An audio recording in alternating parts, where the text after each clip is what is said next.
तो ये जो खालिस्तानी है, ये कहीं ना कहीं जरनैल सिंह भिंडरावाला की सोच पर पहरा देने वाले लोग हैं, हिंदू सिख भाईचारे में पाड़ पाने वाले लोग हैं। बताऊं मोदी जी, आप अब 24 से पहले पाकिस्तान पर अटैक कीजिए। हरियाणा के गृह मंत्री अनिल विज को अमित शाह जी, मोदी जी और ताकत दें, मिलकर हिंदुस्तान की बात करें और मिलकर हिंदू सिख भाईचारे को मजबूत करें और मिलकर भारतीय तिरंगे को चुनौती देने वालों को मुंह तोड़ जवाब दें और मिलकर भारतीय संविधान की रक्षा करें, जिसको बाबा भीमराव अम्बेडकर ने बनाया था।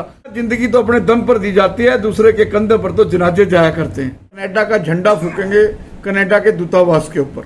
ISI का एजेंट है, ये खालिस्तानी नहीं है, ये पाकिस्तान का एजेंट है, पाकिस्तान के आतंकवादियों के इशारे पर काम करता है। खालिस्तान बनाने की मांग करते हैं, वो सिख विरोधी और हिंदू विरोधी हैं। सबसे पहले मैं करनाल की पावन धरती, राजा करण की धरती, इस धरती पर डॉक्टर मंगल सेन एडिटोरियम में मैं, जो मेरे निमंत्रण पर, छोटे से निमंत्रण पर प्रेस के लोग आए, मैं उनका स्वागत करता हूं विश्व हिंदू तख्त और एंटी टेररिस्ट इंडिया की तरफ से। सारा देश जानता है कि मैं 27-28 साल से आतंकवाद के खिलाफ लड़ रहा हूं खुलेआम। और जून में 2023 में मैंने अयोध्या की पावन धरती से, जहां भगवान राम का जन्म हुआ, उस धरती से मैंने सनातन को मजबूत करने के लिए संतों की मौजूदगी में सरयू नदी पर केसरगंज के MP डॉक्टर बृजभूषण शरण सिंह, कई पॉलिटिकल पार्टियों के लोग वहां मौजूद थे, हमने विश्व हिंदू तख्त का गठन किया। तो मैं आपको सबको, करनाल की जनता की दीर्घायु की कामना करता हूं। यहाँ के मुख्यमंत्री को साधुवाद देता हूं, जो एक ईमानदार मुख्यमंत्री हैं, खट्टर साहब। और आज का हमारा एजेंडा, हम 20 अक्टूबर को दिल्ली के कनाडा दूतावास के ऊपर एंटी टेररिस्ट इंडिया की तरफ से एक प्रदर्शन करने जा रहे हैं। ये प्रदर्शन भारत के प्रधानमंत्री को चुनौती दी गई, और जो भारत को चुनौती दी गई वहाँ के खालिस्तानियों ने, वहाँ के प्रधानमंत्री ट्रूडो ने, उसका जवाब देने जा रहे हैं। और वहाँ पहली बार होगा जब हम कनाडा का झंडा फूकेंगे कनाडा के दूतावास के ऊपर और हिंदुस्तान के झंडे को लहराएंगे। ये संदेश देंगे कि हिंदुस्तान में खालिस्तान ना बनेगा, ना कभी बनने देंगे। और जो खालिस्तान बनाने की मांग करते हैं, वो सिख विरोधी और हिंदू विरोधी हैं। जो लोग संविधान से प्यार करते हैं, जो लोग तिरंगे से प्यार करते हैं, जो लोग हिंदू सिख भाईचारे से प्यार करते हैं, जो लोग शहीदों की शहादत से प्यार करते हैं, वो कभी जीवन में खालिस्तान बनाने की मांग नहीं कर सकते। मैं पंजाब में जिस तरह अमृतपाल सिंह ने फिर जरनैल सिंह भिंडरावाला की तरह पंजाब का और देश का माहौल खराब करने की साजिश रची थी, मैं सबसे पहले, हमारा एंटी टेररिस्ट इंडिया था जो वहां जाके कूदा। और नवंबर 2022 में हमने पंजाब के गवर्नर बनवारी लाल पुरोहित को ज्ञापन दिया था, और सबसे पहले हमने कहा था कि ये ISI का एजेंट है, ये खालिस्तानी नहीं है, ये पाकिस्तान का एजेंट है, पाकिस्तान के आतंकवादियों के इशारे पर काम करता है। इसको गिरफ्तार किया जाए और उसके साथ चलने वाले जो जितने भी बंदूकधारी हैं, उनके लाइसेंस जब्त कर उनको जेल भेजा जाए। और लास्ट हम 4 फरवरी 2023 को फिर गवर्नर को मिले। अल्टीमेटली जो हमने कहा वही हुआ। खालिस्तानी बनाने वालों को आज मैं करनाल की धरती से एक चैलेंज करता हूं कि अगर तुम वास्तव में खालिस्तान की बात करते हो तो खालिस्तान लाहौर से मांगो। पहले आओ लाहौर चलें, मैं आपके साथ चलूंगा, अगर जरूरत पड़ी तो हथियार भी उठाऊंगा। पहले लाहौर से राजा रणजीत सिंह की धरती को पंजाब में लेके आए। फिर जो करतारपुर साहब का गुरुद्वारा है, जिस गुरुद्वारे की नींव कैप्टन अमरिंदर सिंह के दादा राजा भूपिंदर सिंह ने रखी, और वो बाद में लाहौर में चला गया। उस करतारपुर गुरुद्वारे को, जो पंजाब के बॉर्डर से 2.5 और 3 किलोमीटर है, जहां मोदी जी ने कॉरिडोर बनाया है, मैं मोदी जी को साधुवाद देता हूं, जिन्होंने देश के लिए, और अमित शाह जी को, जिन्होंने 370 जैसी धाराओं को खत्म करके हिंदुस्तान, कश्मीर से कन्याकुमारी तक भारत को एक बनाने का काम किया। तो आओ उस गुरुद्वारे को, खालिस्तानियों, उस गुरुद्वारे को, करतारपुर जो पाकिस्तान में गुरुद्वारा है, उस गुरुद्वारे को हिंदुस्तान में लाने का काम करें हथियार के दम पर, मैं आपके साथ हूं। इसी तरह ननकाना साहब गुरु नानक देव जी की धरती जहां उनका जन्म हुआ, और उसको पाकिस्तान से पंजाब के कब्जे में लेके आते हैं। ये पंजाब में बैठ के पंजाब का माहौल खराब करना, पहले भिंडरावाला ने खराब किया पंजाब का माहौल, कितने निर्दोष लोगों की हत्या कर दी। आज भी 36,000 हिंदू परिवारों को जस्टिस नहीं मिला, उनके परिवार जो है दर दर की ठोकरें खा रहे हैं, दिल्ली में बसे हुए हैं आज भी टेंटों में। तो जो ये खालिस्तान की बात करते हैं, अगर पंजाब में खालिस्तान बनाएंगे तो मैं पतवंत सिंह पन्नू जैसे आतंकवादियों से और कनाडा जैसे देशों से जो फंडिंग कर रहे हैं आतंकवादियों को, मैं उनसे पूछता हूं कि जो गुरुद्वारा पटना साहब है, जहां 10वीं पातशाही गुरु गोबिंद सिंह जी ने जन्म लिया, वो पटना साहब पंजाब में कैसे लेकर आओगे? उत्तराखंड से हेमकुंड साहब कैसे पंजाब में लेकर आओगे? आप नंदेड़ साहब महाराष्ट्र से कैसे आप पंजाब में लेके आओगे? ये सिर्फ एक साजिश है पंजाब में आतंक लाने की, जिसे एंटी टेररिस्ट फ्रंट इंडिया कभी बर्दाश्त नहीं करेगा। और आज मैं करनाल की धरती से, हम बहुत जल्द पूरे नॉर्दर्न इंडिया में हम विश्व हिंदू तख्त की शाखाएं बना रहे हैं। आज हमारे साथ विकास ग्रोवर जी हमारे विश्व हिंदू तख्त के जो हैं राष्ट्रीय सेक्रेटरी हैं, मदन भारद्वाज जी प्रभारी हैं, हमारे साथ गौरव जी हैं जनरल सेक्रेटरी हैं हमारे विश्व हिंदू तख्त के। हम एक मुहिम चला रहे हैं कि हम दूसरे के धर्म पर कोई टिक्का टिप्पणी नहीं करेंगे, लेकिन अपने धर्म का अपमान करने वालों को बर्दाश्त नहीं किया जाएगा। अपने धर्म का, हिंदू संस्कृति का, लव जिहाद के नाम पर हमारी बेटियों का के साथ रेप जैसी घटनाएं करना, उनको किसी कीमत पर भी हमारा विश्व हिंदू तख्त बर्दाश्त नहीं करेगा। और अंत में मैं आपसे एक बात कह के कि भारत के प्रधानमंत्री के बारे में अलग अलग चर्चाएं चलती हैं, लेकिन वो इस देश का, अमित शाह इस देश का कहीं ना कहीं सरदार पटेल है। और मैं देश के प्रधानमंत्री से मांग करता हूं, मोदी जी आप अब 24 से पहले पाकिस्तान पर अटैक कीजिए। जो पानीपत का आशीष, मेजर आशीष शहीद हुआ है, जो मानसा से कर्नल मनप्रीत शहीद हुआ है, अब समय आ गया है आतंकवादियों को मुंह तोड़ जवाब देने का।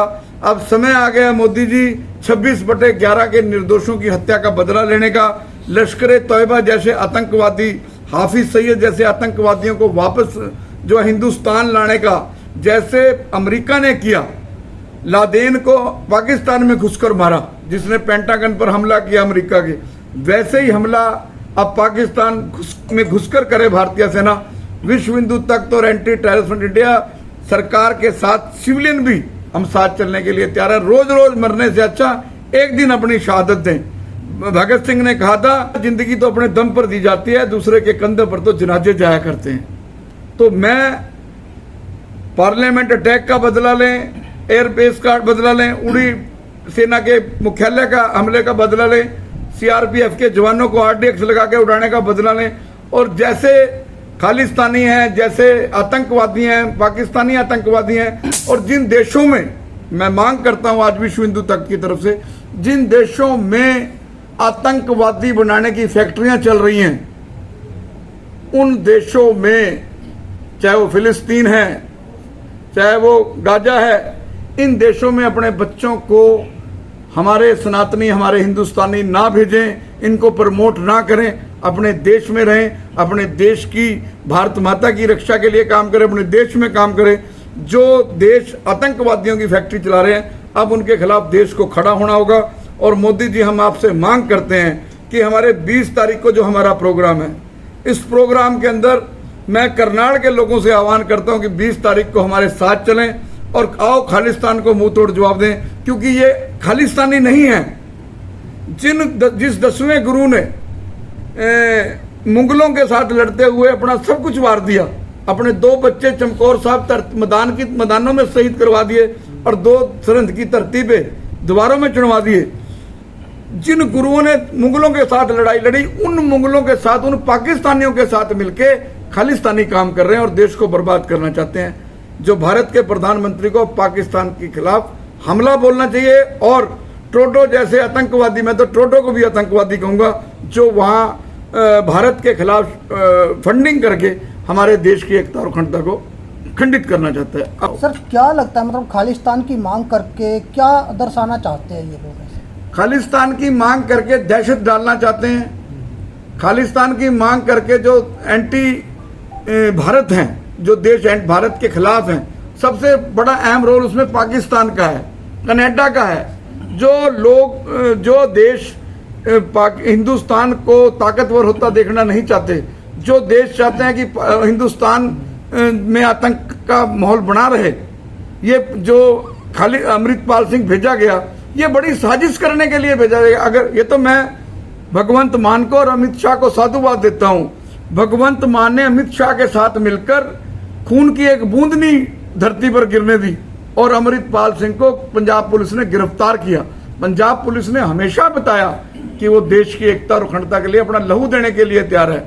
तो ये जो खालिस्तानी है, ये कहीं ना कहीं जरनैल सिंह भिंडरावाला की सोच पर पहरा देने वाले लोग हैं, हिंदू सिख भाईचारे में पाड़ पाने वाले लोग हैं, जबकि हिंदू सिख एक ही सिक्के के दो पहलू हैं। मैं देश के तमाम नागरिकों से अपील करता हूं, आओ आतंकवाद के खिलाफ भारत के प्रधानमंत्री मोदी के साथ कंधे से कंधा मिलाकर चलें। ऐसा साधु, देखिए 10वें गुरु के बारे में कहा जाता था सिपाही भी हैं और साधु भी हैं, इस तरह ही मोदी हैं। जब साधु होते हैं तो कोरोना से देश को बचाते हैं, और जब सिपाही का काम करते हैं, संत सिपाही का काम करते हैं, तो पाकिस्तान के ऊपर सर्जिकल स्ट्राइक करते हैं। मैं मोदी जी 10वें गुरु की सोच पर पहरा देके देश में संत सिपाही का काम कर रहे हैं। उनकी करतारपुर का कॉरिडोर खोलना हमारे गुरुओं के प्रति उनका समर्पण है। तो हम हिंदुस्तान में ना कभी हिंदू सिखवाद था, ना कभी हिंदू सिखवाद होगा, ना विश्व हिंदू तक हिंदू सिख भाईचारे में पाड़ पाने वालों को बर्दाश्त करेगी। आपके करनाल जिले में भी डाचर गांव है एक, उसमें भी जो है भिंडरावाले के पोस्टर लगाए गए। ये अच्छी परंपरा नहीं है। कुछ मुट्ठी भर कट्टरपंथी हिंदू और सिखों को लड़ाकर, इन सिखों को बदनाम करके एक बड़ी साजिश देश के खिलाफ रच रहे हैं, जिससे हमें बचना चाहिए।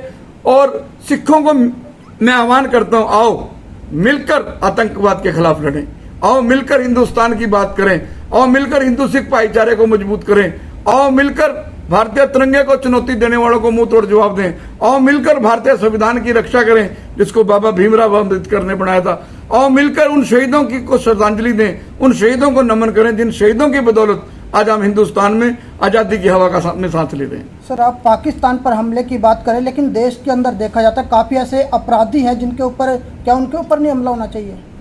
नहीं, देश के अपराधियों के खिलाफ कानून काम करता है अपना। आप बताओ कौन सा ऐसा अपराधी है जो खुलेआम घूम रहा है? लगातार जो बेटियों के ऊपर जो अत्याचार हो रहे हैं, जो उनके मर्डर हो रहे हैं, जिंदा जला दिया जाता है, रेप होता है, लगातार बढ़ ही रहे हैं रुकने की बजाय। आंकड़ा कम नहीं हो रहा बल्कि बढ़ता ही जा रहा है आंकड़ा। देखिए, बच्चियों से रेप होना बहुत विडंबना है। सरकार, अमित शाह जी अभी चेंजेस भी कर रहे हैं आईपीसी और सीआरपीसी में, ये विडंबना है। ऐसे लोगों के खिलाफ सख्त से सख्त कानून बनना चाहिए। लेकिन उसके साथ ही मैं आपसे मांग करता हूं, आप मीडिया के माध्यम से, आज सोशल मीडिया का बड़ा जबरदस्त रोल है इस देश में। जो रेप के झूठे मुकदमे दर्ज होते हैं समाज में डिफेम करने के लिए, देखिए रेप, बच्चियों से रेप करने वाले को बड़ी सजा दी जाए, लेकिन अगर कोई किसी के झूठा रेप का मुकदमा दर्ज कराया जाए, उसके साथ क्या हो? कोई आपके खिलाफ, मेरे खिलाफ मुकदमा दर्ज कराया हो, झूठा हो, आप भी किसी के बेटे हो, आप भी किसी के पति हो, आप भी किसी के भाई हो, आप भी किसी बेटी के पिता हो, तो मैं हिंदुस्तान की नारी से अपील करता हूं कि समाज में ऐसी औरतों के खिलाफ एक मुहिम चलाए हिंदुस्तान की औरत, कि रेप के मुकदमे में अगर किसी लड़की से, औरत से रेप होता है, बड़े से बड़े सख्त कानून बनाए जाए। लेकिन अगर कोई औरत झूठा मुकदमा दर्ज कराए, जैसे आपके करनाल में बहुत पड़ता है हनी ट्रैप के मामले, ये मामले जो ऐसा सा काम करती है उसको भी फिर जेल, सारी जिंदगी जेल में रखा जाए, ताकि कोई निर्दोष ना फंसे। कानून का, न्याय का सिद्धांत है, भले ही 100 गुनहगार बच जाएं, लेकिन एक बेगुनाह को सजा नहीं मिलनी चाहिए। इस सिद्धांत पे काम हो। और जो मैं आपने बात कही, जो आपका सवाल है कि हिंदुस्तान में ऐसे अपराधी घूम रहे हैं, देखिए हम तो चाहते हैं हरियाणा में भी उत्तर प्रदेश जैसा माहौल हो, हरियाणा को भी उत्तर प्रदेश जैसा चीफ मिनिस्टर मिले। हमारा चीफ मिनिस्टर बहुत नम्रता वाला चीफ मिनिस्टर है, हमारा चीफ मिनिस्टर बहुत ईमानदार चीफ मिनिस्टर है खट्टर। लेकिन खट्टर साहब को कहीं ना कहीं कुछ ऐसे सिस्टम ने घेरा हुआ है। ऐसा नहीं है खट्टर साहब सख्त नहीं है, खट्टर साहब सख्त हैं, लेकिन कुछ अफसरों ने घेरा हुआ है। अगर उन अफसरों से 20 साल भी बाहर आ जाएं तो वो बहुत अच्छा काम कर सकते हैं, वो बहुत कैपेबल आदमी है। और हरियाणा के गृह मंत्री अनिल विज को अमित शाह जी, मोदी जी और ताकत दें और एक ऐसा कानून बना दें। मोदी जी एक ऐसा सेंटर में कानून आए कि जिस स्टेट में होम मिनिस्टर बने, वो देश के किसी भी राज्य में हो, उस होम मिनिस्टर को आईपीएस, डीजीपी की, आईजी की, एडीजीपी की, एसएसपी की, डीएसपी की, सबकी ट्रांसफर करने की पावर हो। अब पावर तो चीफ मिनिस्टर पे एसपी लगाने की, और होम मिनिस्टर उससे क्या काम लेगा जब तक अफसर के ऊपर ये टेरर नहीं होगा। जैसे 2 दिन पहले मेयर को पावर दे दी ग्रुप डी, सी और जेई तक के अफसरों को सस्पेंड करने की, जबकि हमारा मैं सहमत नहीं हूं, मैं इससे सहमत नहीं हूं। जब आप डायरेक्ट मेयर का चुनाव करवाने की बात कर रहे हो तो आप मेयर को ताकत दें, मेयर के नीचे कमिश्नर हो, सारे काम मेयर करे, मेयर कमिश्नर को भी सस्पेंड करे, ऐसी पावर हो, क्योंकि मेयर फर्स्ट नागरिक होता है, वो जो राष्ट्रपति को भी रिसीव करता है। तो मैं फिर भी मोदी खट्टर जी को साधुवाद दूंगा, तो कम से कम जेई तक अधिकारियों तक तो सोचा। ये मैंने 2 साल पहले भी मांग की थी। और एक आपके करनाल में मैंने परसों चौथे भी देखा, मैंने मांग की थी, भगत सिंह की एक प्रतिमा है जो आज तक वो खंडित है, उसके ऊपर प्रशासन सोचे। अगर प्रशासन के बस का नहीं है, प्रशासन हमें बताए विश्व हिंदू तख्त अपने खर्चे पर उस चौक को जो है उसका जीर्णोद्धार करने के लिए तैयार है। नगर निगम हमें बता दे कि हमारे बस का नहीं है, हम करेंगे।